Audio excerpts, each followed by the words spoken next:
pagkikita, ay magkakaroon muna tayo ng pagbabalik-aral. Ano nga ulit ang tinalakay natin nung nakaraang pagkikita? Ito'y tungkol sa okay. John Rex, ano nga ulit ang theoretical na balangkas?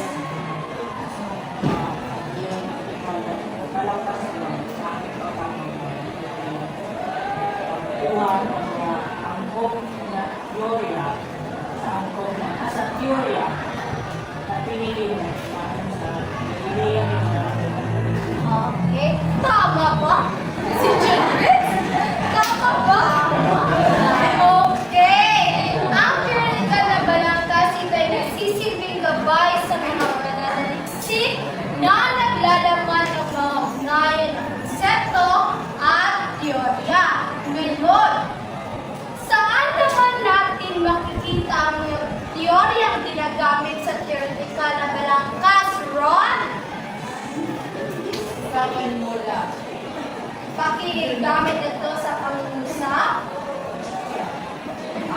Makikita natin ang theoretical na balangkas sa panimula ng ating mga Sa panimula. Yes, maraming salamat, Ron. Saan natin makikita ang mga teorya?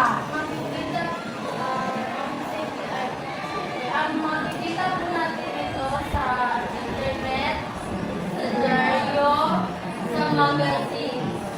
Okay. Magazine. Maraming salamat. Class, makikita natin ang mga teorya na ginagamit sa theoretical na balangkas sa journal, sa mga artikulo at mga nakaraang pag-aaral. Ngayon, kailan naman natin maaaring gamitin ang theoretical na balangkas? Okay? Yes, Lasida?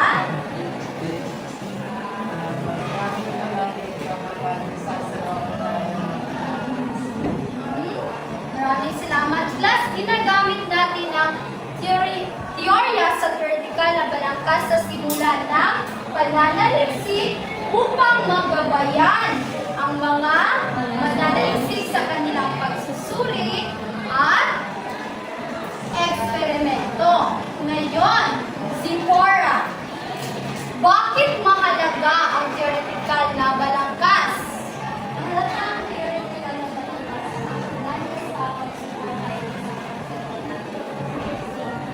Maliban pa dyan, mas maging malinaw at madaling maintindihan at makapagbabasa ang ating ideya o argumento ng ating. Ayan, tama si Zipporah. Maraming salamat, Zipporah.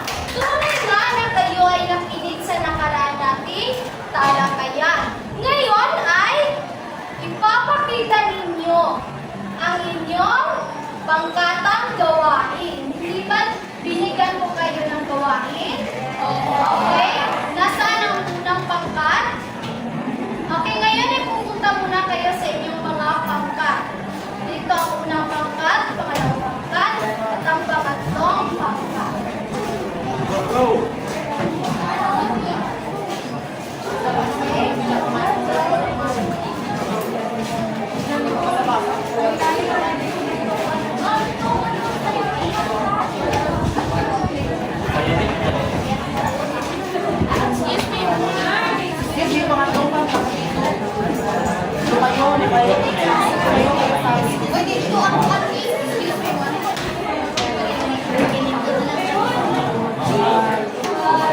Okay, magbilang ko tatlo. Dapat nakawala lahat. Isa, dalawa, tatlo. Okay, tatlo.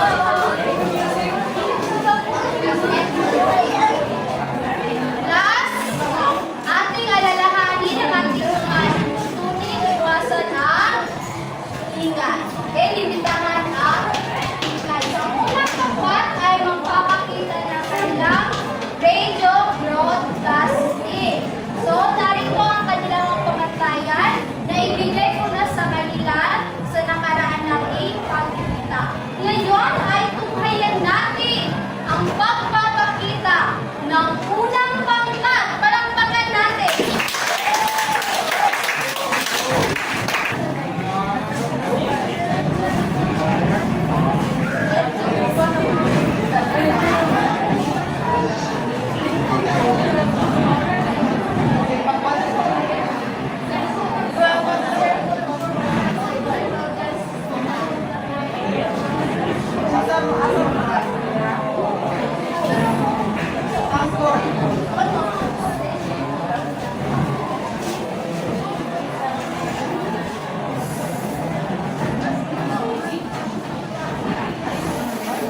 Habang naghahanda pa ang unang pangkat, babasahin muli ang kanilang pamantayan na dapat nilang masunod. Ilalaman walong puntos, pagpapaliwanag o klaridad 4 na puntos, organisasyon at daloy 4 na puntos, kreatibidad at presentasyon 2 puntos, at pagsunod sa oras 2 puntos, sa kabuuan 20 puntos. Okay, unang pangkat, handa na ba?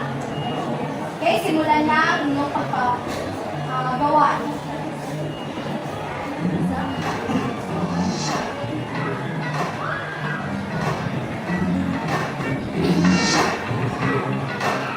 Magandang araw po. Inas kayo ng natuto ng beauty.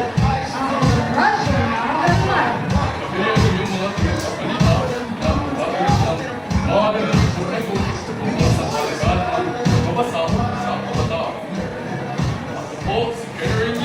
At ako naman si Rafin Akbal. At kayo ay nakatutok sa DJ ang radyo ng kaluman. Ayon sa mga pag-aaral, ang regular na pagbabasahin na nakakatulong sa pagpapalawak ng vocabulary at paglawa ng mga mag-aaral. Ngunit, sa panahon ng gadgets sa social media, marami ang mas naakit sa panonood kaysa sa pagbubukas ng libro. Umako naman tayo sa ating field reporter, Kamusta John? Andrea, maraming salamat. Narito ako ngayon sa loob ng paralan kung saan inikaya at ang mga estudyante na magbasa araw-araw. Makakausap natin ang ilan sa kanila. Bilang pag-aaral, paano nakakatulong sa iyo ang pagbabasa?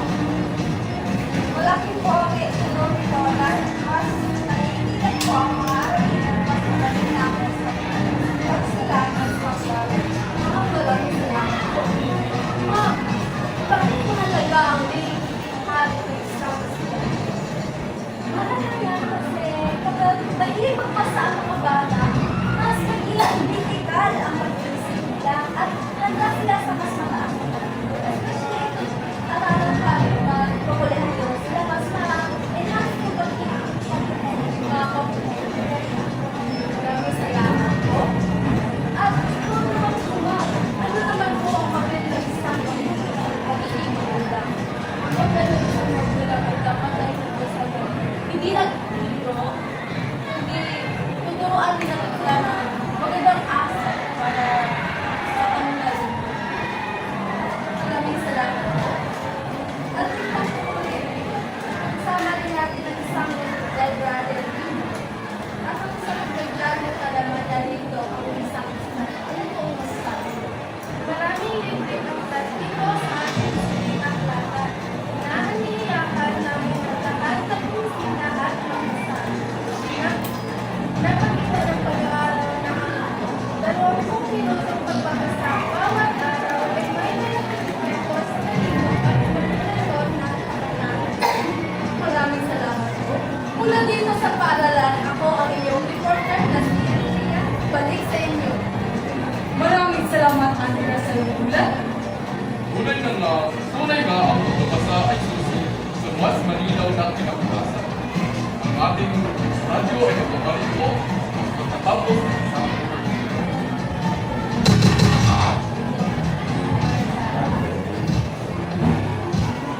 Isang araw, tatlong mga kaibigan na sina Ray, Imoy at Julius ay nagtatrabaho sa isang construction site.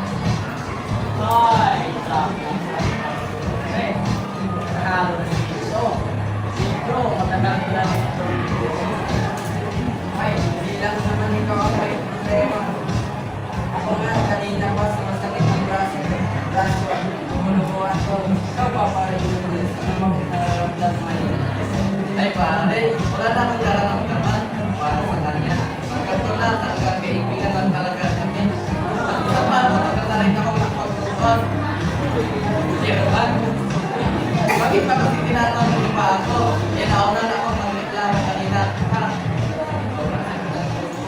natin. Tulog ko pala. Sorry. Habang tumutuloy, tinutuloy ni Julius ang kanyang sinasabi, ay dumating naman sina Rex at Hoy, mga pare! Magbili-lang na tayo! Di na ba seryoso yung pinag-usapan niya? Para bang napakatambay niyo? May problema ba? Oo pare, hindi ko naman na namin matiis ang sakit sa aming katawan. Marami din sa nakasakit.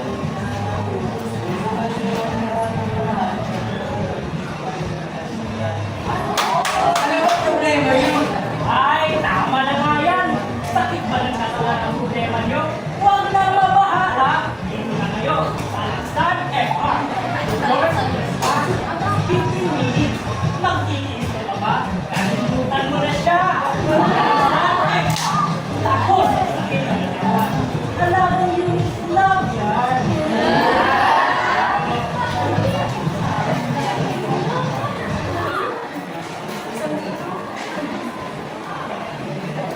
Isang paalala, maglaan ng oras araw-araw para magbasa at patuloy palawakin ang ating palawan.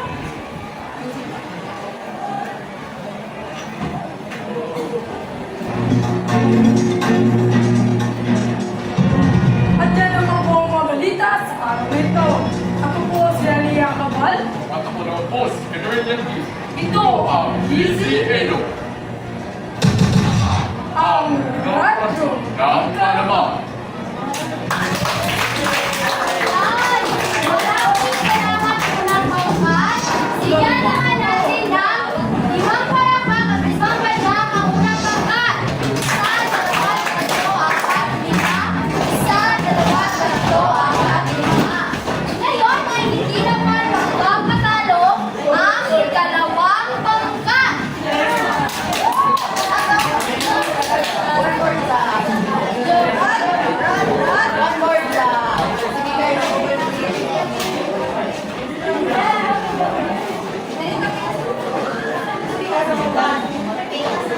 Sige kayo.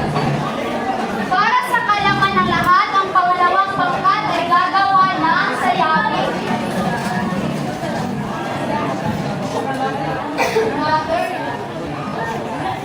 Narito ang kanilang pamantayan, pagkakaunawaan sa paksa, 5 puntos, organisasyon at sa bayan, 5 puntos, kreatibidad o visual appeal, 5 puntos, presentasyon at performance, 5 puntos sa kabuuang puntos na 2 code. Pangalawang pangkat, simulan na ang sayawin. 5, 6, 7, start. Teoretikal na palangkas, gabay sa ating pag-aaral. Pinapakita ang ugnayan ng konsepto at impormasyon. Step by step, sabay-sabay, lahat ay natututo. One more time. Teoretikal na palangkas, gabay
may kabuuang puntos.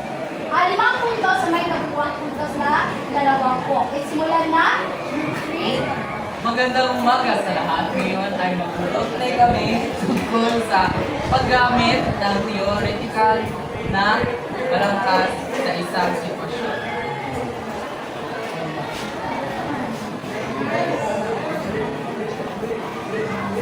Na binubuo ng lead agent, reporter agent, connector agent, and data agent at query agent.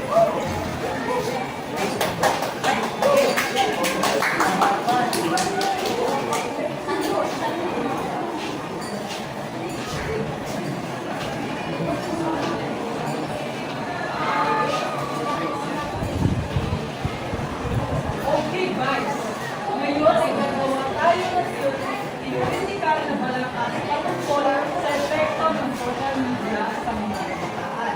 Nakapagsalisip na ba kayo tungkol sa theoretical na balangkas? Di ba pinagpakatpakat kayo? Ngayon ay magbibigay kayo ng informasyon patungkol sa ano ang inyong mga informasyon na naman sa social media. Gagawin ko ang una. Base sa nakalap ng informasyon ni Terry, may nakaraang pananaliksik si Santos noong 2023. Sinurin niya ang 500 mga kabataan sa Luzon at nagbukasan na 70% sa kanila ang gumagawa ng desisyon batay sa mga trending na nilalaman sa social media.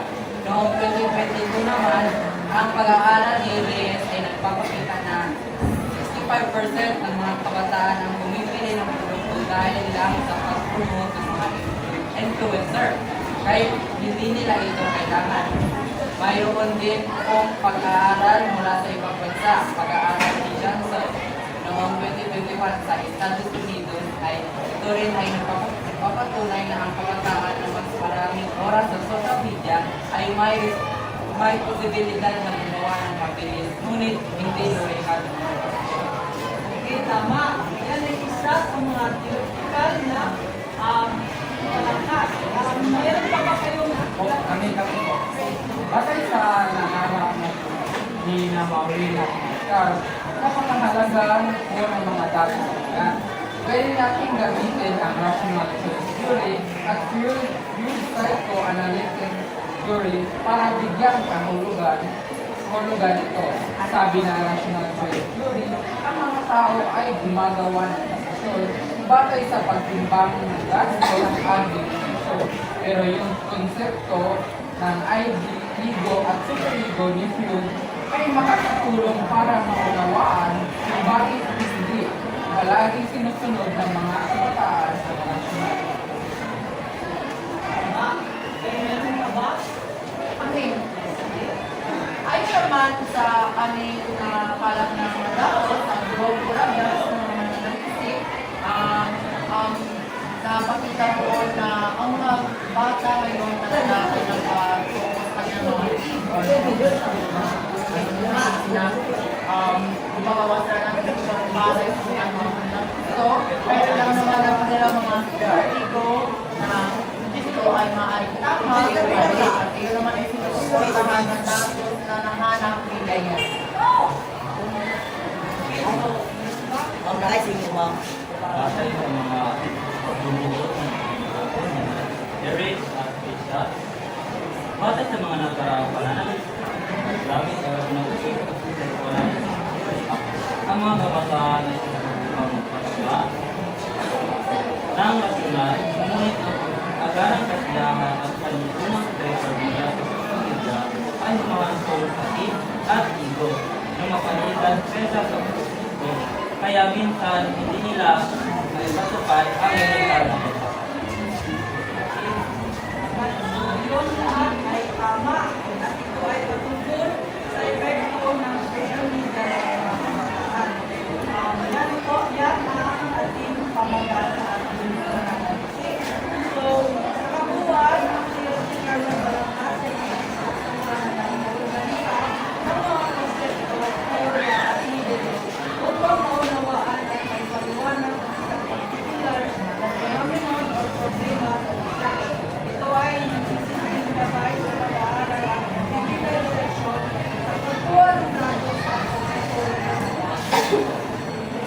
dito nagtatapos ang aming project. At sa panghuli na dapat namin ibahagi sa inyo kung ano ang buod ng palangkas. Dahil ang pamagat ng aming pananaliksik ay ang epekto ng social media sa kabataan. At ginamit namin ang teorya na rational choice theory dahil ang rational theory ay ito ang pagdidesisyon ng tao kung makakabenepisyo ba siya or hindi.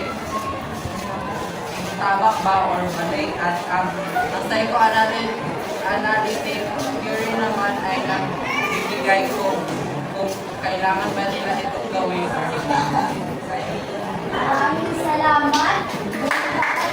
Bigyan naman natin ng 5 palakpak at 5 padyak ang panghuling pangkat.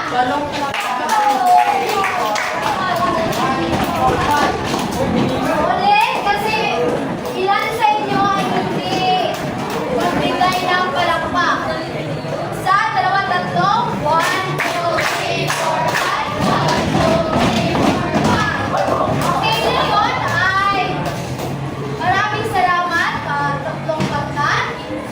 Ngayon nagbibigay ko sa inyo ang inyong feedback tungkol at inyong mga puntos na nakuha. Simulan natin sa unang pangkat.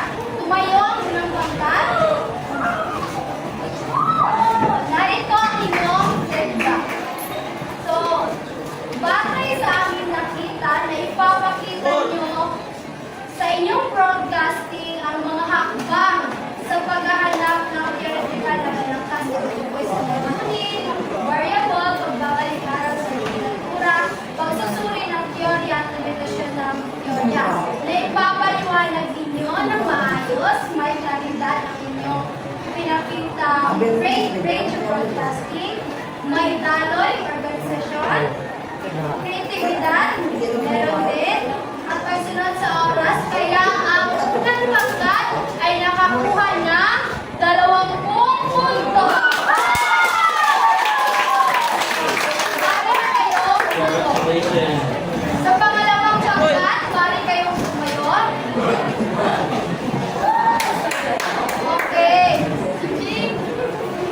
Para naman sa pangalawang pangkat, sa yawit, napakaganda na yung pinakita. Yes. Kung saan malalaman talaga at matatandaan ang kahulugan, punto at gamit ng theoretical na malangkas sa pananaliksik. Doon, organisasyon meron, kreatibidad, presentation, performance, nakuha ninyo. Ngunit doon lang tayo sa yes, sa last part at pagkakaunawa sa pagsa. Kaya dahil dyan, bibigyan ko kayo ng 19 na punto. Para sa pagkakibangkan, malaki kasi tumayo ang pagkakibangkan. Ang kanilang ginawa ay role play. So, lahat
B. Ipakita ang ugnayan ng teorya at datos. C. Gumawa ng simpleng listahan. D. Magkwento tungkol sa personal na karanasan.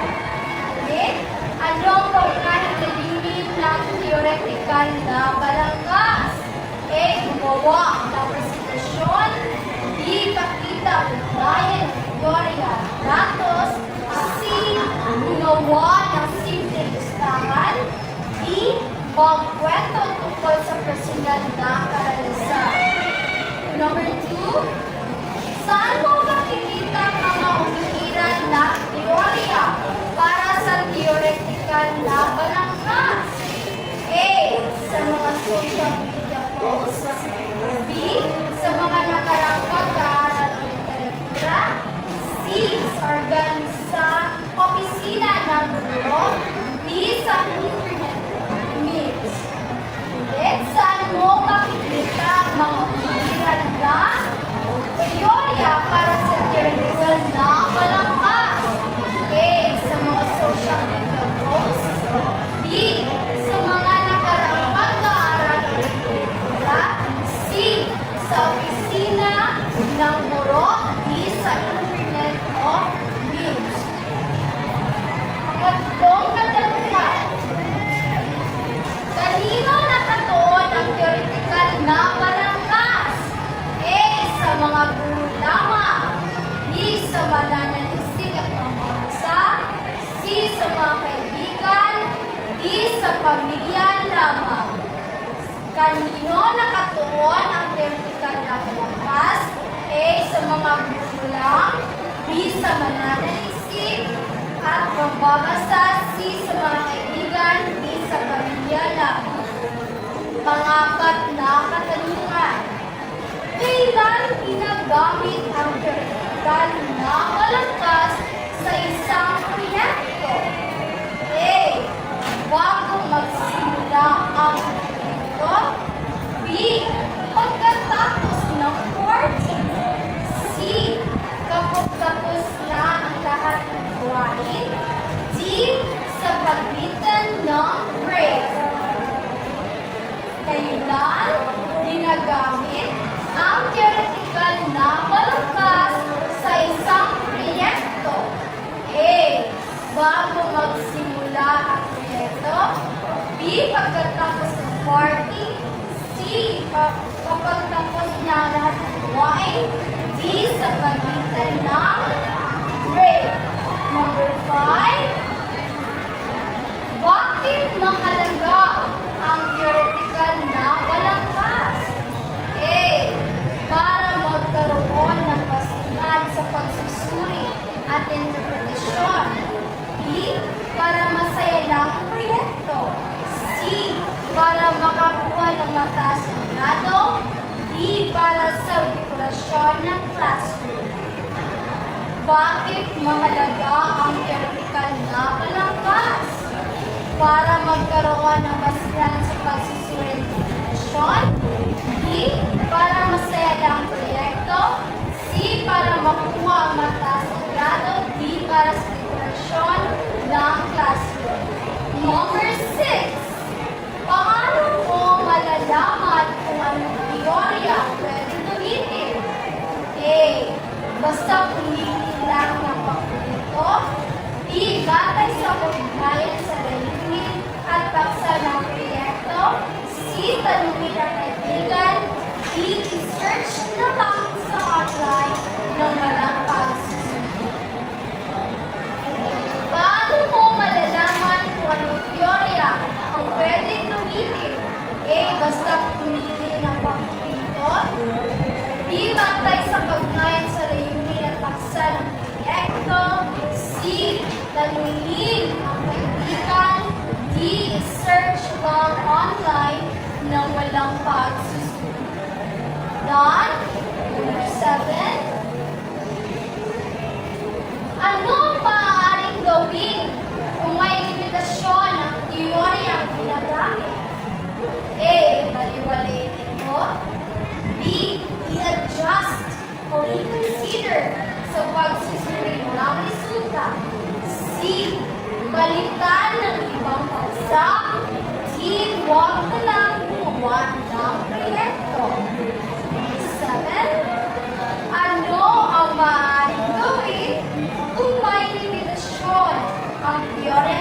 bakit? A. Baliwalain ito. B.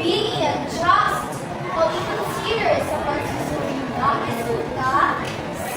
Palitan agad ang ibang proyekto o ganda. D. Huwag na lang gumawa ng proyekto. Number 8. Sa totoong buhay, paano nakakatulong ang theoretical na balangkas sa paggawa ng desisyon? A. Nakatutulong sa mas maayos na plano at paggunawa. B. Walang silbi. C. Ginagamit lang sa pagsusulit. D. Para makakuha ng Tapos na ba? Siyang ano ang halimbawa ng antecedent sa isang balangkas? Ano ang halimbawa ng antecedent sa isang balangkas? A. Nakaraang pag-aaral o karanasan. B. Bagong ideya na wala pang personal. C. Personal na opinion lamang. D. Random analysis. A. Nakaraang pag-aaral o karanasan. B. Bagong ideya na walang basihan. C. Personal na opinion lamang. D. Random na datos. Number 10. Paano mo may papakita ang ugnayan ng teorya at datos? A. Gamit ang diagram, flowchart, at simplification. B. Isang mahabang kwento. C. Pagsasama ng random na ideya. D. Sa pamamagitan ng nilalaman. Tapos na ba? Okay, test. Tama o mali? Okay? Ang sulat lamang kung tama ba ang mga pangungusap. Tama o mali? 11. Ang theoretical na balangkas ay pwede ring gamitin sa simple project sa paaralan. Tama o mali? Ang theoretical na balangkas ay pwede ring gamitin sa simple project sa paaralan. Number 12. Mahalagang isaalang-alang ang implikasyon ng teorya sa pagsusuri ng resulta. Mahalagang isaalang-alang ang implikasyon ng teorya sa pagsusuri ng resulta. Number 13. Ang balangkas ay dapat nakabatay lamang sa personal na opinyon. Ang balangkas ay dapat nakabatay lang sa personal na opinyon. Number 14. Sa totoong buhay, nakakatulong ang balangkas para mas maunawaan ang mga problem o proyekto. Sa totoong buhay, nakakatulong ang balangkas para mas maunawaan ang mga problema o proyekto. Number 15. Ang theoretical na balangkas ay naglalaman ng ugnayan ng teorya, datos, at hypothesis. Ang theoretical na balangkas ay naglalaman ng ugnayan ng teorya, datos, at hypothesis. Tapos na ba ang lahat? Okay, ngayon ay pakipasa na inyong papel sa bilang ng 5. 1, 2, ang huling papel ay mamarkahan ko ng iwan. 3,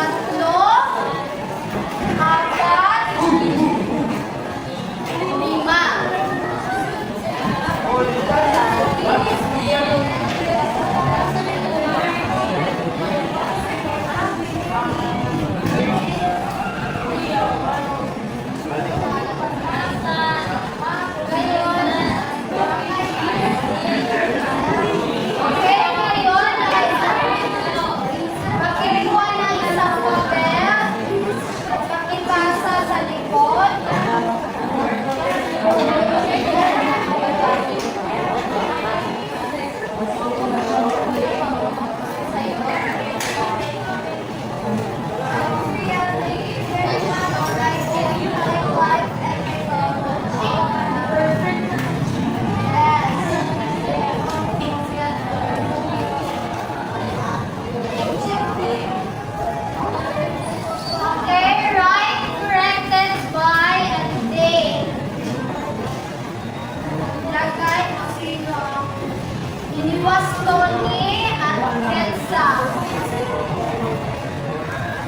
Wow!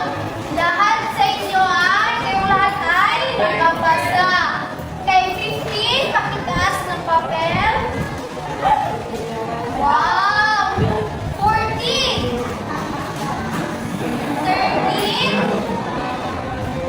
12, 11.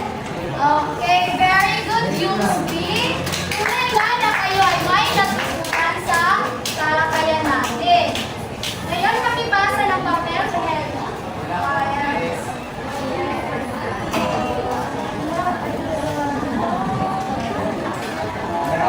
Okay, ngayon, kunin ninyo ang inyong mga kwaderno at isulat ang inyong takdang aralin na ipapasa sa susunod nating pagkikita. Okay, kung may mga sabi kayo, pakipicturan na natin.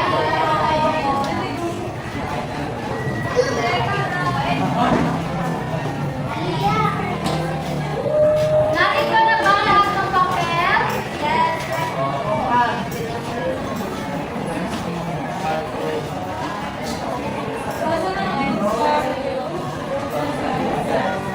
Oh, sa grupo ninyo sa pananalistik. So, gawan nyo ito ng vertical na balangkas.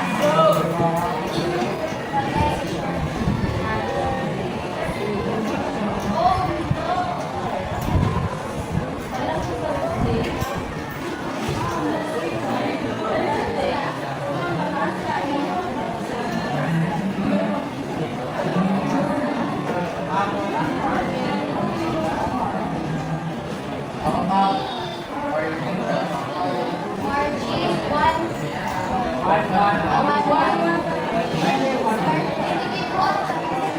yes, individual, di ba?